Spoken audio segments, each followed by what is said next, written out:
This is the official Portchester Podcast, the podcast which goes behind the scenes in a normal match day. In this episode, kitman Tony Clark speaks with James McIntosh to discuss his career from working with clubs such as Chelsea and Brighton to ending up as a kitman with Portchester. Hello and welcome to the first episode of the AFC Portchester Podcast, the interview which goes into the insights of the behind the scenes at Portchester Football Club. With me now is the legend kitman Tony Clark.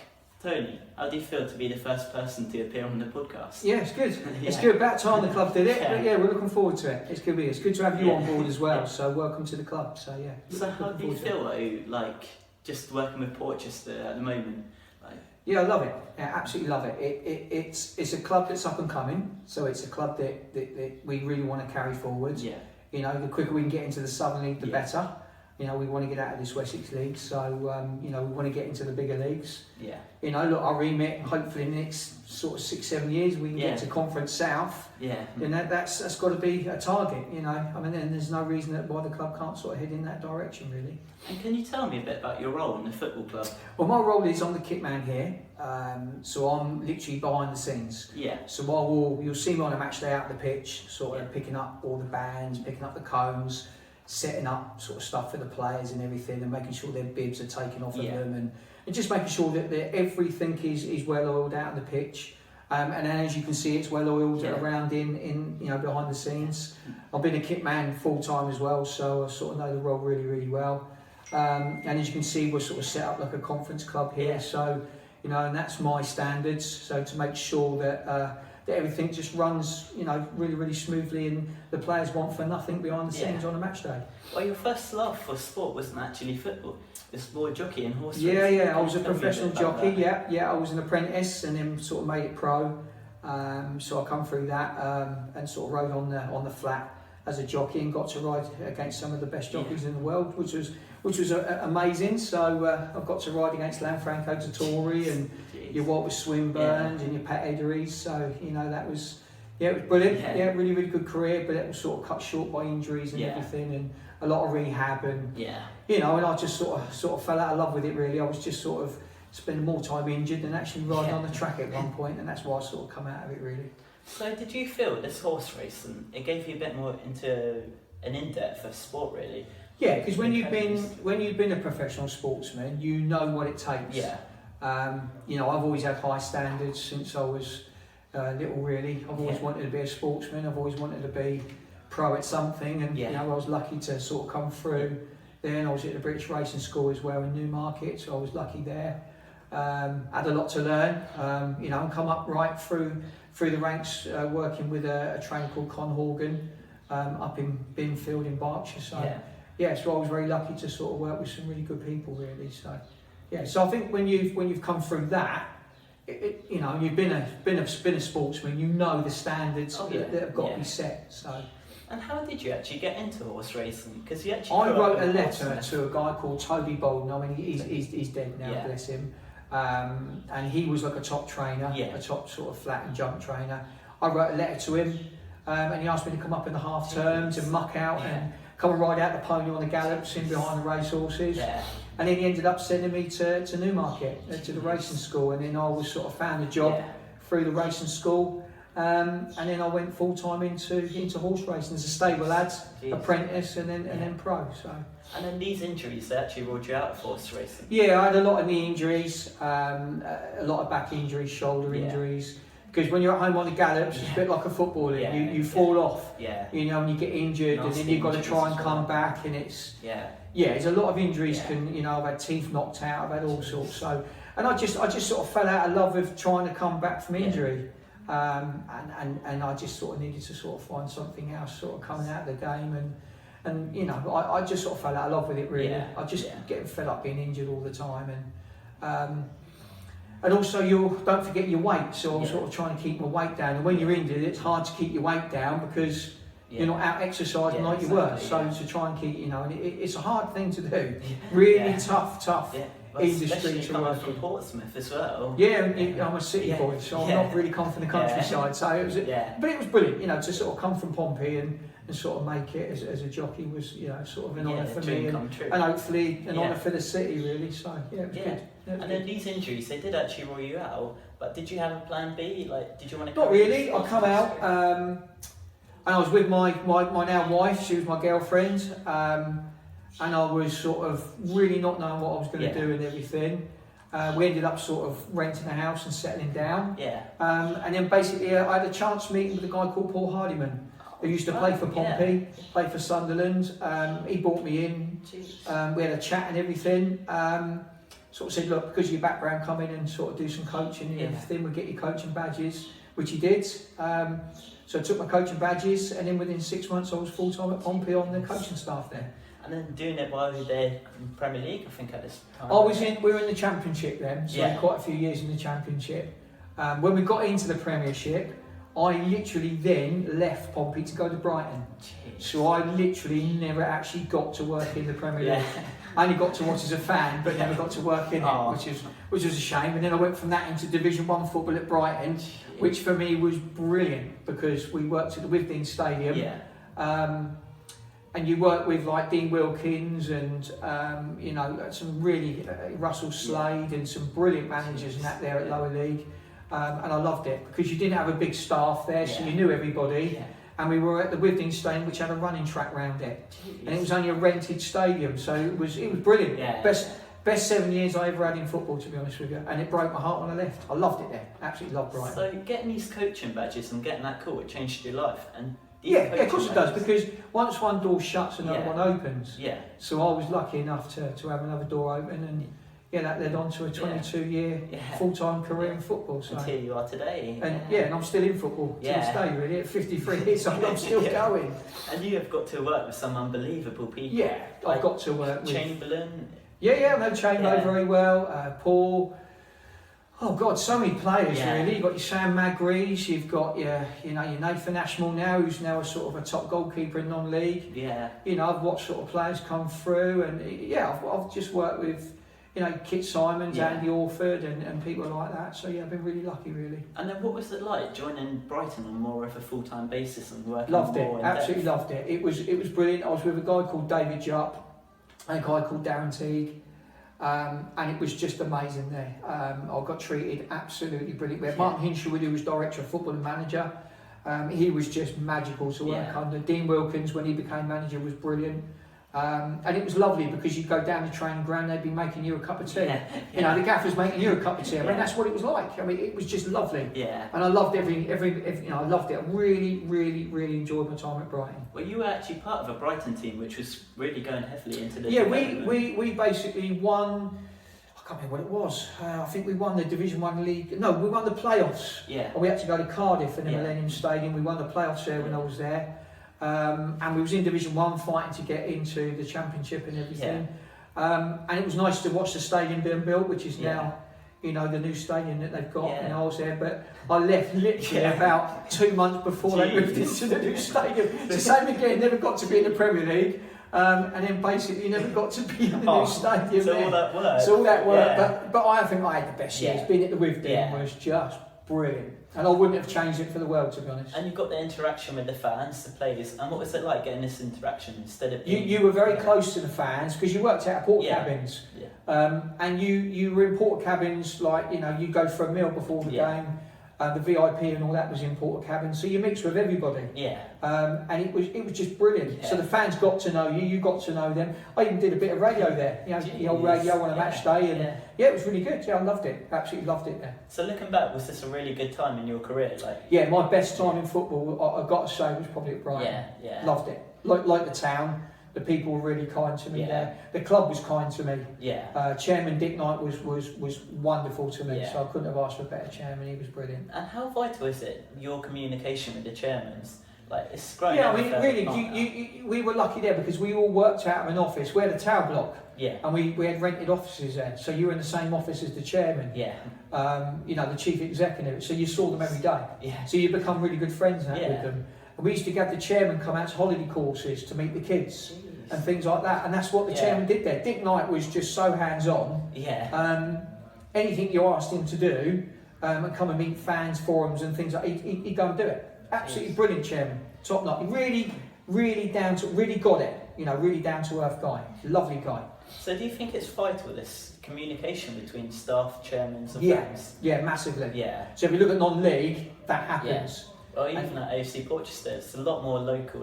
You get fans involved. Yeah, of course you do. I mean, you've got the fans that are a massive part of the club. The Aaron Shoney now, run by Lewis, and all the fans and everything. We've got a big fan base here now. We're getting like 250 to 300 sort of crowds in that here now. And hopefully we can build on that. Yeah, exactly. So the good times are ahead for this club, really. Yeah, and then after Brighton, it was actually returning to Portsmouth, I believe. Yeah, I went back to Portsmouth for a couple of years.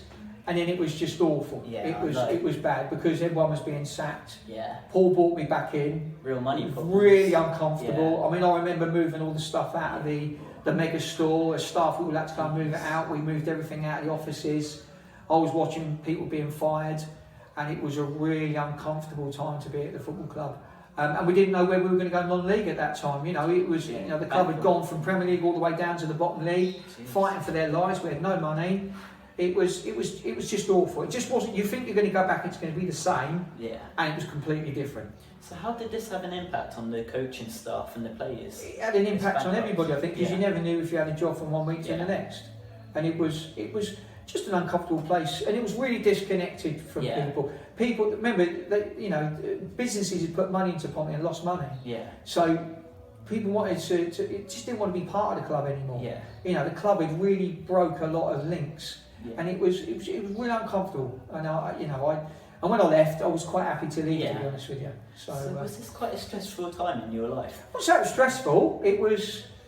I just didn't enjoy my second time there. Yeah. I didn't enjoy it at all, to be honest with you. And like I say, when I left, I couldn't wait to get away from the club. To be honest, it was such a shame because I'm a fan. Yeah. It's my club. It's always been my club. Your local team. And it's my club that I will always support the rest of my life. But that hurts when you watch people being fired and not being treated well, and that lives with you. Yeah. You don't forget that, and that's something that I will not forget. So is this the reason why football needs to become less commercialised? Yeah. You get Bundesliga. Football clubs now are, if you go to Premier League and Championship, they're so disconnected with the fans. Yeah. It's shocking. Yeah. And it's got to stop, because without those fans coming through the gate, they've got a football club, and they're the most important people at a football club is the fans. And the fans are the heart, aren't they? So I was lucky enough to work in the Premier League, and it's so detached from the fans. It's frightening. Yeah. And it's all about money. Yeah. And it's such a shame. And it ruins it. It ruins it. Absolutely ruins it. Yeah. And then after this, I believe you joined the French Academy. Went out to the French Academy. Worked on a French Academy, which was linked with Le Havre Football Club. Very lucky to work with French sort of under 18s, under 17s. Sort of did that for like a year. Yeah. Absolutely loved it. Really good experience. And that was just coaching to a very high level with those sort of players and sort of hopefully give them like the English style of coaching and everything. It was really good. And how did you actually find coaching these players? Because they weren't English. They couldn't speak. No, you had an interpreter with you, so you could get it across for what you wanted. Yeah. But when you're putting on coaching and you do demos for them, they pick it up. French kids and Spanish kids, German kids, you only got to show them once or twice and they get it. Absolutely get it, and they're on it. So it was quite easy, really. Yeah, I really enjoyed it. But they were brilliant kids to work with. So did this actually help your coaching altogether? Yeah, I think it does. I think if you go in, because you've got to put on a different style, you've got to communicate in a different way, more patient. Yeah. I just find that they really appreciate. I think their upbringing is completely different. It's more family orientated, so they're more disciplined. Yeah. So they get it more, they listen more, and it's brilliant. So it goes a long way when you're coaching them. So. And how did you take these skills and interpret them into future roles, really?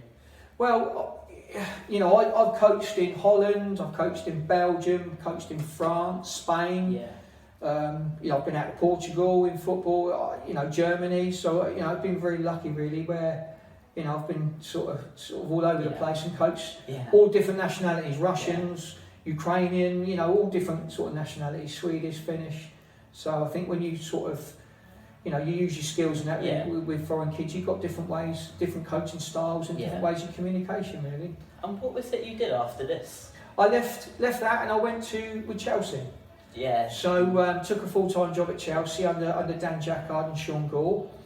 Had a year on the coaching staff there, And then after a year, I was lucky enough to sort of be a head coach, going out to Sardinia, Turkey, Germany. We went everywhere, all over Europe. Sort of made me head coach, and then I was sort of in charge of like the academies and that abroad. So it was really good as a head coach. It was brilliant. So how did you actually get into this role? Did you have to do interviews? Did you get scouted? Yeah, I actually had 2 interviews at Chelsea. So it's really, really tough. The training grounds.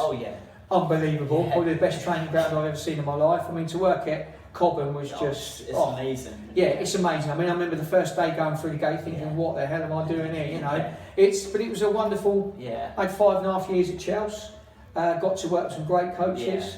You know, and had a great coaching role there. Really enjoyed it. But, you know, not being a Chelsea fan, it's... You know, your club's always sort of Portsmouth and everything, but... Yeah, loved it. Absolutely loved my 5.5 years at Chelsea. So it was really good. So really is good it career. true?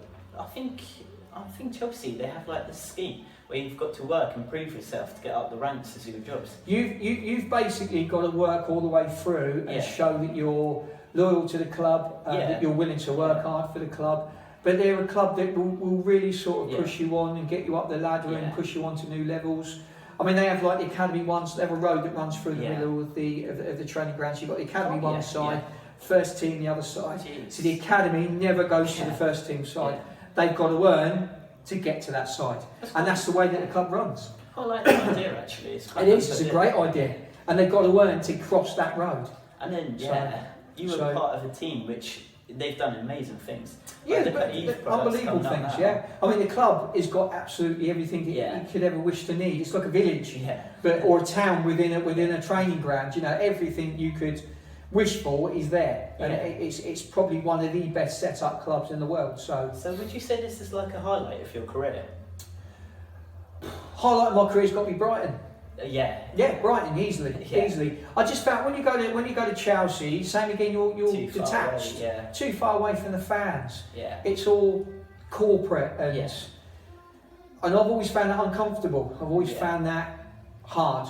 I don't get it. Well, you need to have a relationship. And I think this is why I probably thrived in non-league football. Because I'm probably thriving where Brighton was more non-league set up, but being in the pro league. I think, you know, it was a bit like being here, really. You know, you're a big part of the club. You're a big cog. And you mean something to the club. You know, same here. You know, I'd like to think that I mean something here. I mean, the chairman's wonderful to me here. The gaffer's brilliant. I mean, the players are brilliant. The staff. I mean, look at the staff. I mean, with Brett Pope, Gavin Spurway, they've all been, you know, non-league footballers and played at the highest level in non-league. So, you know, you're getting to mix and work with them. I mean, Potey's like a legend, really.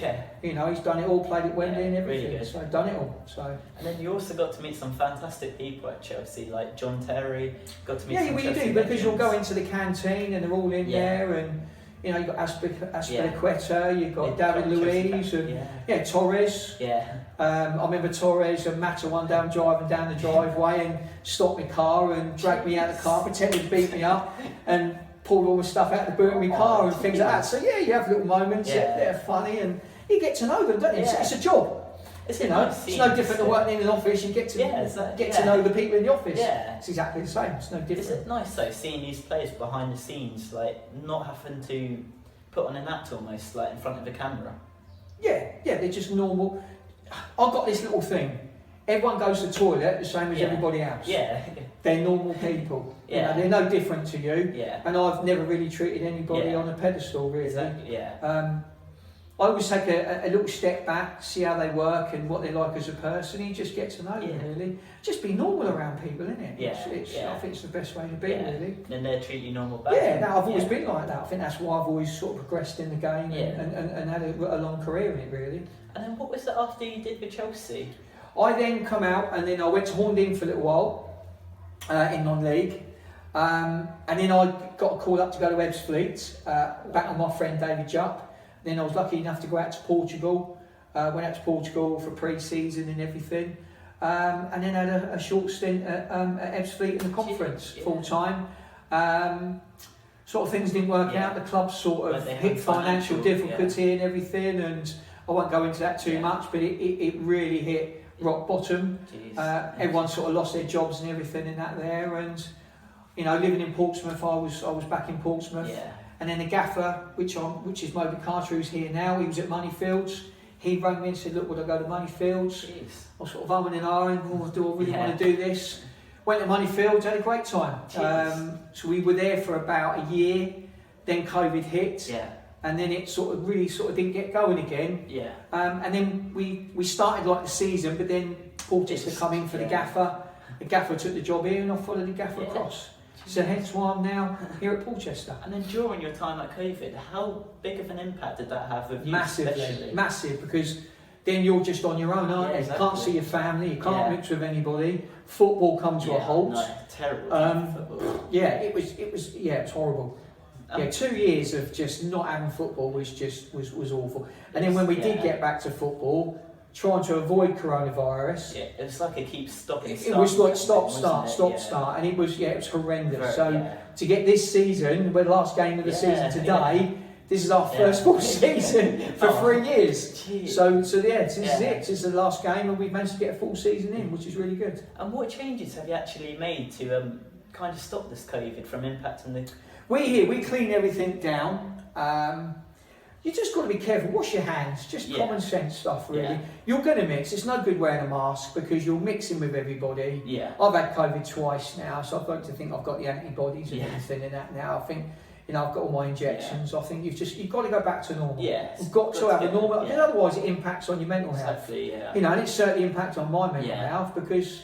And even on my daughter, it hit my daughter quite bad. You're forever washing hands. You're scared to touch anything, and you just got to go back to normal. If you get it, you get it. If you don't, you don't. And I think you've just got to carry on. It's been like this for 3 years now. We've got to have some, and I've now just got back to normal. Yeah, and that's how it is really.